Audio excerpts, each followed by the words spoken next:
करवीर निवासिनी श्री अंबाबाई देवी पुढे हात जोडून मनोभावे प्रार्थना केली तर देवी आपल्या इच्छा पूर्ण करते अशी श्रद्धा भाविकांमध्ये आहे। पण याच देवीसह पश्चिम महाराष्ट्रातील 3,500 पेक्षा अधिक मंदिरं आणि लाखो हेक्टर इनाम जमिनीचा कारभार पाहणाऱ्या पश्चिम महाराष्ट्र देवस्थान व्यवस्थापन समितीचं प्रशासक पद गेल्या 1.5 महिन्याहून अधिक काळ रिक्त आहे। त्यामुळे देवस्थान समितीचं कामकाज विस्कळीत झालंय। राज्य शासनाच्या विधी आणि न्याय विभागानं प्रशासक पदाचा कार्यभार स्थानिक जिल्हाधिकारी किंवा अन्य व्यक्तीकडे अजून सोपवलेला नसल्याने ही परिस्थिती निर्माण झाली आहे।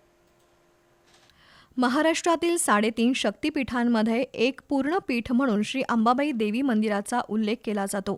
या मंदिराबरोबरच श्री क्षेत्र ज्योतिबासह कोल्हापूर, सांगली, सिंधुदुर्ग या 3 जिल्ह्यातील लहान मोठ्या देवदेवतांच्या 3,000 पेक्षा अधिक मंदिरांची जबाबदारी पश्चिम महाराष्ट्र देवस्थान व्यवस्थापन समितीवर आहे। या सर्व मंदिरांपासून देवस्थान समितीला दरमहा मिळणारं उत्पन्न सुद्धा कोटीच्या घरात आहे।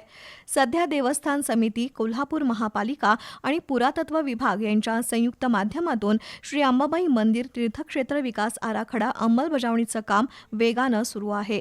सन 2021 मध्ये महेश जाधव यांच्या नेतृत्वाखाली कार्यरत असणारं समितीवरील अशासकीय कार्यकारी मंडळ राज्यात महाविकास आघाडी सरकार सत्तेवर येताच बरखास्त करण्यात आलंय। तेव्हापासून आत्तापर्यंत देवस्थान समितीच्या प्रशासक पदाची जबाबदारी स्थानिक जिल्हाधिकारी यांच्यावर सोपवण्यात आली होती।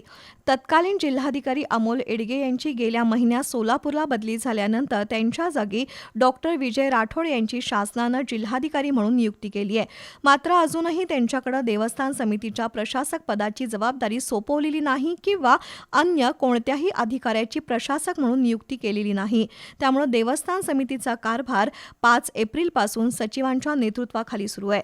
या सचिवांना कोणताही धोरणात्मक निर्णय घेण्याचे अधिकार नाहीत। त्यामुळे सध्या देवस्थान समितीचं कामकाज पूर्णपणे विस्कळीत झालंय। कर्मचाऱ्यांचे पगार प्रलंबित आहेत। मंदिर आराखड्याच्या ठेकेदारांची 25 ते 30 कोटी रुपयांची बिलं मंजुरीच्या प्रतीक्षेत आहेत। मंदिरात आणि मंदिराबाहेर सुरू असणाऱ्या विकास आराखड्यांवर लक्ष ठेवण्यासाठी कोणताही जबाबदार अधिकारी नाही। अशा स्थितीत मंदिर विकास आराखडा कधी आणि कसा पूर्ण होणार असा प्रश्न निर्माण झालाय। त्यासाठी शासनानं देवस्थान समितीच्या प्रशासक पदाची जबाबदारी विद्यमान जिल्हाधिकारी किंवा अन्य पूर्णवेळ अधिकाऱ्यांवर सोपवणं गरजेचं आहे।